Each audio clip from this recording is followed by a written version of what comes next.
Saudações. Eu sei que o normal, o esperado, é que se faça um resumo de uma live antes de fazê-lo. E é inusual que a live seja feita, o resumo da live, perdão, seja feito antes. Mas é que durante a live surgem várias discussões, umas dentro do eixo temático, outras paralelas. E a gente eventualmente se perde, se não no assunto, ao menos no tempo. Então vamos fazer um resumo agora do que a gente quer falar. Todo mundo sabe o que aconteceu na Ponte da Crimeia. Certo? Houve um ataque, na verdade, 2 ataques terroristas, separados por poucos minutos, que atingiram o vão da ponte. O vão é o que menos importa, porque pode ser refeito rapidamente. São as pilastras que não podem falhar, e elas vão falhar. Então, acertou o vão, 2 trechos do vão da ponte, que liga a Rússia continental até a Crimeia, né, a península lá. E, bom, houve 2 óbitos e um gravemente ferido durante o acontecimento. Do ponto de vista, se a gente for para pensar, do que houve realmente, foi isso. Certo? Foi só isso. Agora, simbolicamente, foi um ataque terrorista. Os russos têm um histórico de ter muitíssimo pouca tolerância com terrorismo. Quando o próprio presidente Vladimir Putin falou isso foi um atentado terrorista, e foi ser respondido à altura, bom, ele não estava ameaçando, ele estava avisando. Considerado um ataque terrorista, normalmente os russos sempre respondem à altura. E não da altura, tipo, um ataque numa ponte que causou 2 óbitos e algum prejuízo. Não, um ataque simbólico. Né? E aí vamos falar sobre isso. A Ucrânia deixou subentendido que foi ela, mas eu duvido bastante. Por que eu duvido bastante? Eu duvido bastante por uma série de motivos. Primeiro, é que se de fato a Ucrânia tivesse capacidade de fazer isso, ela teria feito bem antes. Certo? Ela não teria feito só agora, depois de 1 ano e meio. Do ponto de vista estratégico, não faz tanta diferença assim, igual a imprensa ocidental faz acreditar. Que, oh, meu Deus, não faz tanta diferença. Mas do ponto de vista simbólico, sim, é um senhor alvo, né? A ponte que os russos... Só um momento, acho que tem que... Deixa eu ver se é para baixo. A ponte que os russos construíram para ligar a Crimeia com... Cara, isso aqui devia ter um estilo, e se tivesse, facilitaria tanto a minha vida. Essa imagem está muito escura. Mas vai ter que ser mesmo. Enfim, então, a Federação Russa, essa ponte, não é que ela não seja estratégica do ponto de vista militar. Ela tem uma certa importância, embora ela possa ser substituída por outras rotas. A importância maior dela é do ponto de vista econômico, porque conecta a Crimeia inteira com a federação, com o restante da federação, né?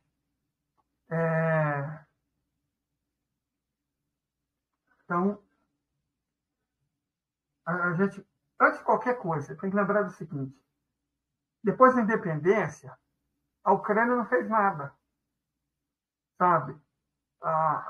As redes de metrô, os aviões, os aeroportos, com exceção daquele que foi construído por ocasião da Eurocopa, né? Teve alguma coisa construída por ocasião da Eurocopa, mas a infraestrutura do país é toda herdada do período soviético. E no caso da Crimeia, isso foi especialmente grave. A Ucrânia não investiu nada na Crimeia. A Crimeia estava morrendo. Água em quantidade insuficiente, energia em quantidade insuficiente, recursos em quantidade insuficiente, sem conexão com o restante do país. A Crimeia estava morrendo. E era o que o Estado ucraniano desejava, né? Porque lá era onde havia o maior percentual de russos étnicos e falantes de russo de toda a Ucrânia. A gente tem que lembrar que a Ucrânia é um Estado artificial. Não é que os ucranianos não existam, não é que o idioma ucraniano não existe. É importante que a gente entenda que os ucranianos são um grupo mais ou menos, não diria étnico, étnicos são virtualmente russos, um grupo mais ou menos linguístico, desenvolvido a partir do estreito contato de terras polonesas pertencentes ao Império Austro-Húngaro. Certo? Tem uma semelhança com o russo bastante considerável, mas a semelhança maior é com o polonês. Eram terras da Polônia ocupadas pelo Império Austro-Húngaro. Certo? Que no finzinho do século XVII, principalmente no século XVIII, começaram a ser tomadas pela Rússia, pelo Império Russo. Certo? Foram os russos que tomaram aquela região, né, e chamaram ela de Malorrússia. Malorrússia é pequena Rússia. Certo? Os ucranianos são formados por dois grupos. Os pequenos russos, ao norte, e ao sul, os cossacos do Don. Certo? Então, do ponto de vista linguístico, porém, esse grupo do norte é o que formou a Ucrânia. Ucrânia em russo significa Ucrânia, fronteira. É uma área de fronteira entre antigos impérios. Lá no passado otomano, o reino dos polaco-lituanos, né? A comunidade polaco-lituana, certo? Dominou aquela banda por um tempo, o Império Austro-Húngaro e o próprio Império Russo. Então, esses quatro impérios, depois os turcos recuaram para o sul e os russos avançaram para o oeste, certo? Enquanto os austro-húngaros recuavam para o leste e os poloneses recuavam para o norte. A natureza não suporta vácuo. Então, nesse recuo austro-húngaro para o oeste, otomano para o sul, polonês para o norte, a Império Russo, a Rússia, e ocupando esses espaços. Correto? Ali ocupando novos espaços. Ok. Então, nesse terreno, no médio de Dnieper, certo? No médio de Dnieper, na parte oriental do Dniester, principalmente do médio de Dniester, do médio de Dnieper, no Alto Don, no norte, enfim, surge esse povo ucraniano. Desenvolve essa língua, começa a se separar definitivamente do russo e do polonês no século XVIII. Não é uma entidade muito antiga, não. Ok. O que acontece é que, na fundação da União Soviética, o Lenin, ele cria um país chamado Ucrânia. Mas, originalmente, não envolvia essas terras do norte. Originalmente, envolvia as terras do sul, ocupadas pelos cossacos do Don. E aí, vejam, o termo ucraniano original da União Soviética não se referia ao grupo étnico-linguístico do norte, certo? Que estava em território polonês, território eslovaco, território romeno, depois da Primeira Guerra Mundial e da dissolução do Império Austro-Húngaro, não. O termo Ucrânia se referia principalmente às regiões mais ao sul, habitadas pelos cossacos do Don, que é outro grupo étnico. É um grupo russo, mas originalmente nômade, e que ajudou muito na conquista da Sibéria e tal. Certo? Então, é dos cossacos do Don. Quando Stalin, todavia, vence a Segunda Guerra Mundial, ele incorpora a maior parte da Galícia. Certo? Ele incorpora a maior parte da Galícia, ele incorpora a Bucóvina do Norte, ele incorpora a Transcarpátia, ele incorpora a Rutênia, né? E nesses novos territórios, a maior parte da Galícia, Transcarpátia, Rutênia, Bucóvina do Norte, ele anexa a antiga Ucrânia, que era o espaço, vamos dizer, étnico, dos cossacos do Don, e chama tudo de Ucrânia, certo? Chama tudo de Ucrânia. Trouxe problemas para ele, porque os ucranianos, os nazis, né, fachas, apoiaram ativamente as tropas perto do Adolf, na Segunda Guerra Mundial. Eles lutaram, claro, com vasto apoio e financiamento ocidental, contra as tropas soviéticas até os anos 1970. Foi uma coisa complicada incorporar aquela região. E aí a gente compreende o problema original da Ucrânia, que é o quê? Você juntou dois povos que tinham o mesmo nome, né, os Ucrânia, no sentido de fronteira, que originalmente era o quê? A fronteira entre o Império Russo e o Império Otomano. Aquilo que mais tarde ficou conhecido como Novorússia, certo? Incorporado por Lenin e dado o nome de Ucrânia, fronteira.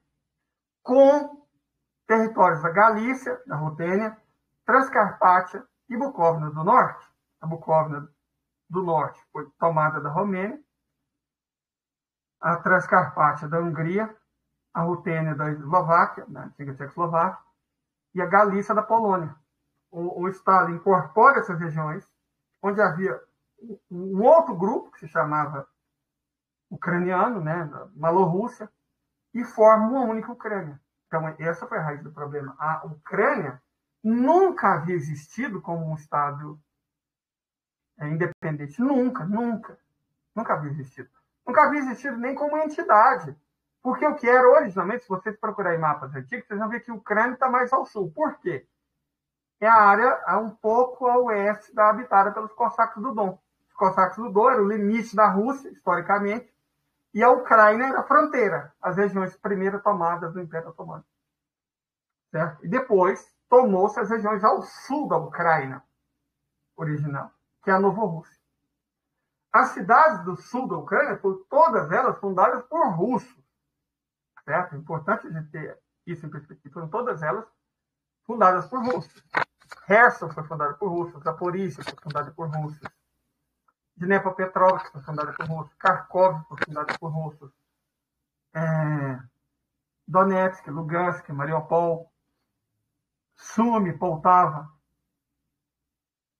Nikolaev, Odessa. A maioria das cidades da Crimeia foram todas elas cidades fundadas por russos. Certo? O que fazia sentido, porque era terra tomada aos turcos, então você tem que repovoar. A maior parte foi tomada pelo imperador Alexandre III, o mesmo que conquistou Paris e Napoleão, e pela imperatriz Catarina a Grande. Houve duas Catarinas, estou falando de Catarina a Grande. Então, essa região, a Ucrânia, sempre foi uma fronteira. Por isso, um Estado multiétnico. O sul habitado por russos étnicos, na Península da Crimeia, os tártaros da Crimeia, um pouco mais a oeste, romenos, bessarabes, que eram turcos, né? Rusinos, húngaros, poloneses, bielorrussos e os ucranianos, um povo que é uma transição entre bielorrusso, russo e polonês, que vivia no médio alto de Dnieper. Então, formou-se esse Estado. Quando a Ucrânia se torna independente, de maneira totalmente assodada com o fim da União Soviética, que foi uma bagunça, quando a Ucrânia se torna independente, o que acontece? O que acontece é que não houve.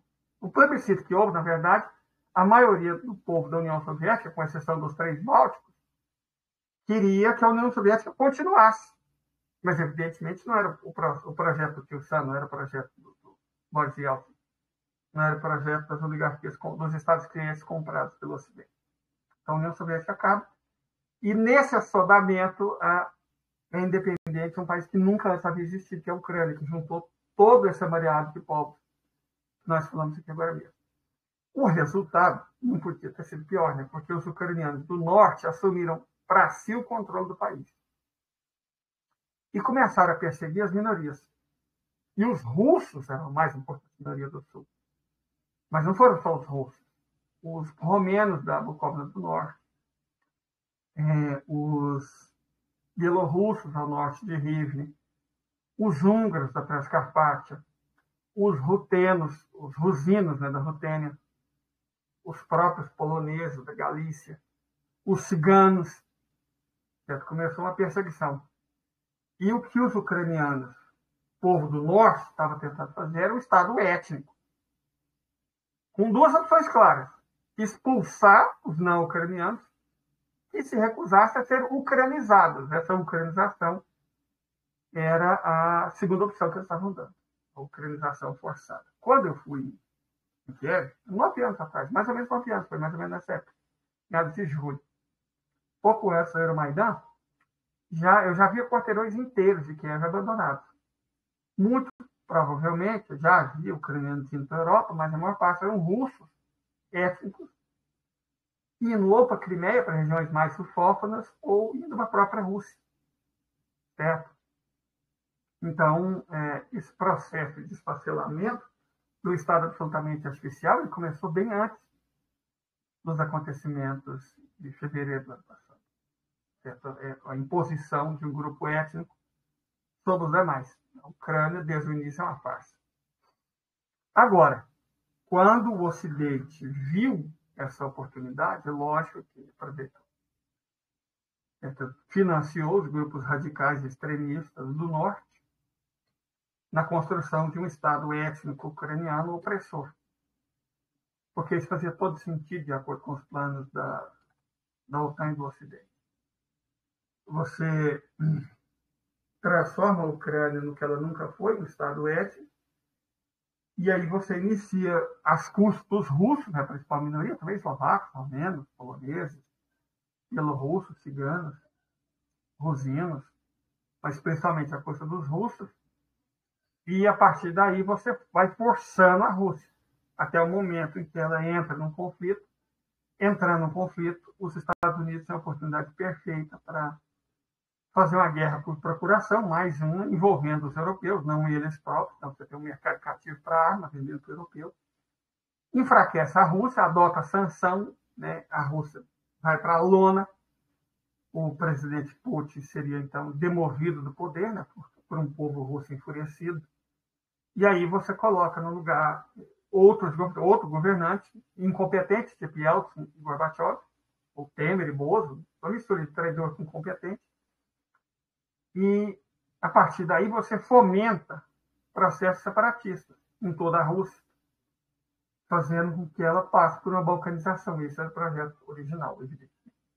Só que deram com os Busnagos. Deram com os Busnagos por quê? Deram com os Busnagos porque eles não contavam com o fato de que o Glaziev havia preparado a Rússia para as sanções. As sanções que vieram, que era para destruir a economia russa, jogar o roubo nas... Eu lembro direitinho das primeiras notícias, dos primeiros prognósticos. Nos primeiros dias, o roubo foi para a estratosfera. Passou de 120 roubos por dólar. E aí, nos primeiros dias, as pessoas acreditaram realmente que a Rússia já era. Só que isso durou pouco. Rapidamente, ficou claro que a Rússia tinha meios. Tinha muitos meios. E não só isso. Também, rapidamente, ficou claro que a Europa acabaria perdendo muito mais do que a própria. E foi o que aconteceu. A Alemanha, de repente, se viu sem seus recursos naturais, sem seus recursos energéticos, sem sua matéria-prima, sem seus produtos industriais de base, que ela tanto precisava para se manter como maior economia industrial da Europa e uma das maiores do mundo. Certo? Então, a Alemanha foi o primeiro país a sentir, mas não foi o único. Rapidamente, o efeito das sanções se voltou contra os demais europeus, o efeito bumerangue.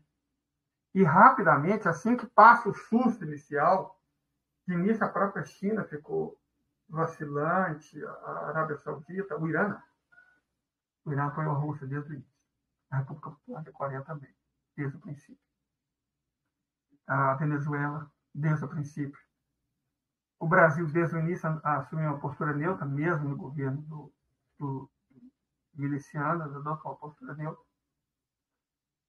Então, ficou claro, depois de alguns meses, que o Ocidente não estava conseguindo a vitória que eles planejaram para ser rápido.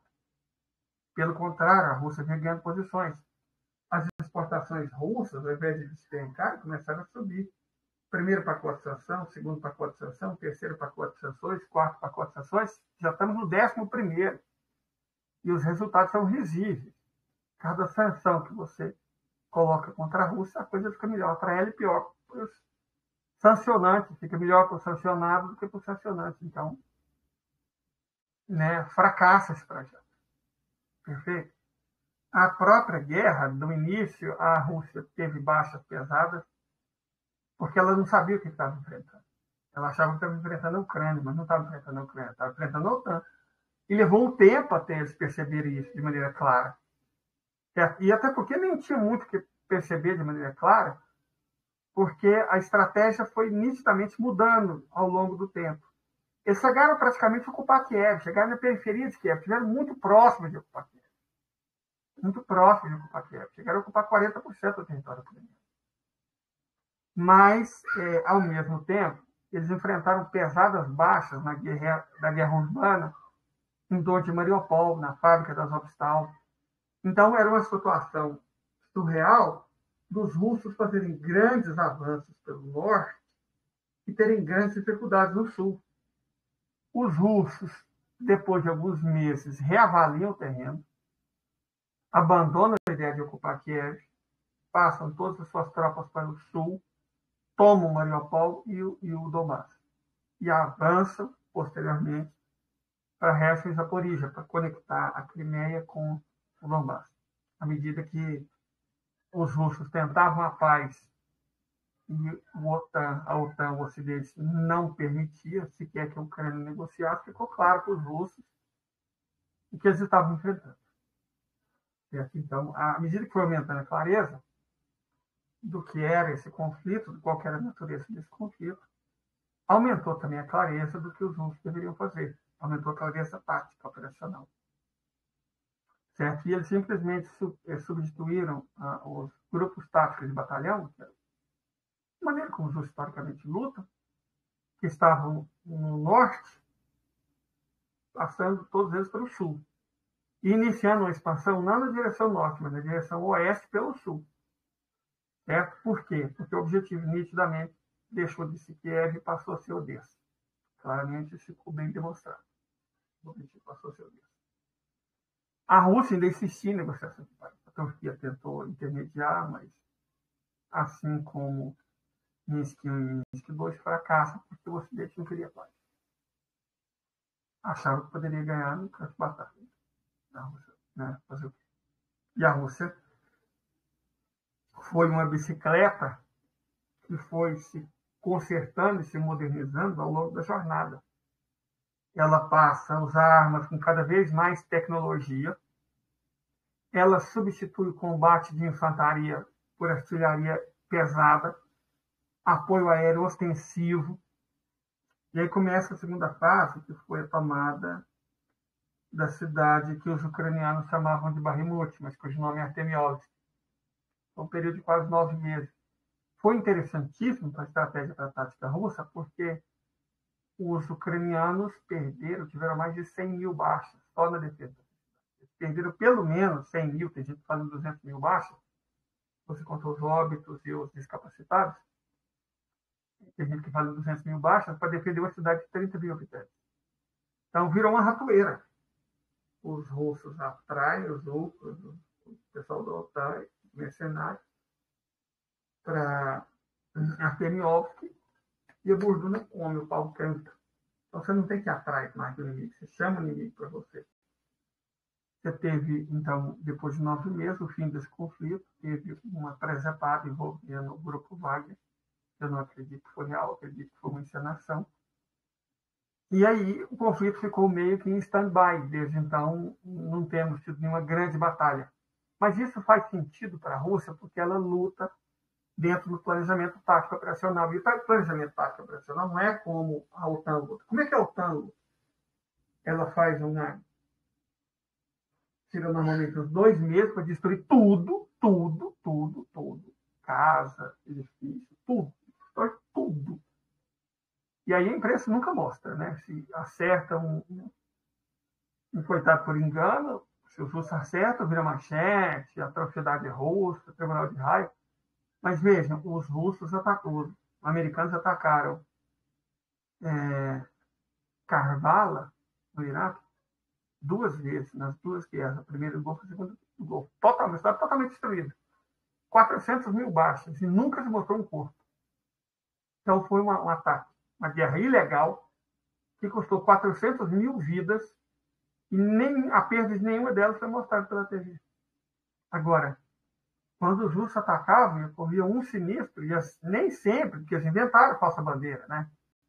Uma bucha, uma presepada, foi uma vingança dos ucranianos contra as populações que supostamente colaboraram com os russos. Foi um massacre, mas perpetrado por ucranianos. Fizeram a face de filmagem, de fotografia. Então, era nítida a face a montagem era nítida. Tinha ator que fingia que estava morto e mexia no meio da gravação. E aí, essas supostas atrocidades foram atribuídas aos russos, mas eram os ucranianos agindo. Muitas vezes os ucranianos acertaram alvos deles mesmos, e rapidamente surgiu a equipe da BBC, para dizer que foram os russos atacando pobres ucranianos. Então, foi essa narrativa midiática. Mas que ela foi perdendo força. Por que foi perdendo força? Porque a realidade de combate foi se modificando muito a favor dos russos, que adotaram uma estratégia muito simples. Usaram o sistema de planejamento tático operacional, eles substituíram ataques de saturação por combate em linha, usando os batalhões táticos de grupo. Não necessariamente do Exército Vermelho, mas do Wagner, das milícias do Donbass, da Spetsnaz tchetchena, do batalhão Arremat, muçulmanos de outras partes da Rússia, para fazer o conflito. O Exército Vermelho em si, ele não entrou na guerra. Não entrou na guerra, entraram outros, não o Exército Vermelho. E aí, usando também de 2 coisas que mudaram radicalmente a dinâmica da batalha. Primeiro, o uso de drones kamikaze. Os drones kamikaze aumentaram enormemente a eficiência dos ataques russos. Diminuíram muito os custos, passaram a causar perdas enormes para o lado da OTAN, dos países que estavam lutando na Ucrânia, pela Ucrânia. Passaram a causar enormes perdas devastadoras, e eles gastavam muito dinheiro com nenhuma eficácia, enquanto os russos gastavam pouco dinheiro com muita eficácia. E também começaram a usar mais tecnologia, mais bruta. Usaram Kinjal, estavam usando só calibre Iskander, passaram a usar Kinjal. Muito provavelmente usaram uma nuke, né, depois do incidente na Ponta Crimeia, inclusive. E essa superioridade tecnológica de fogo, de artilharia, de aviação e industrial começou a pesar muito para o lado. E a Ucrânia, lenta, mas paulatinamente, foi recuando. Essa lentidão foi escolha do próprio Ministério da Defesa russo, porque não tinha motivo para ser rápido.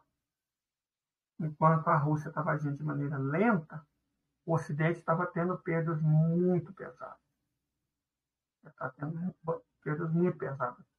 A economia deles entrando em colapso. A Europa, a economia europeia entrou em colapso.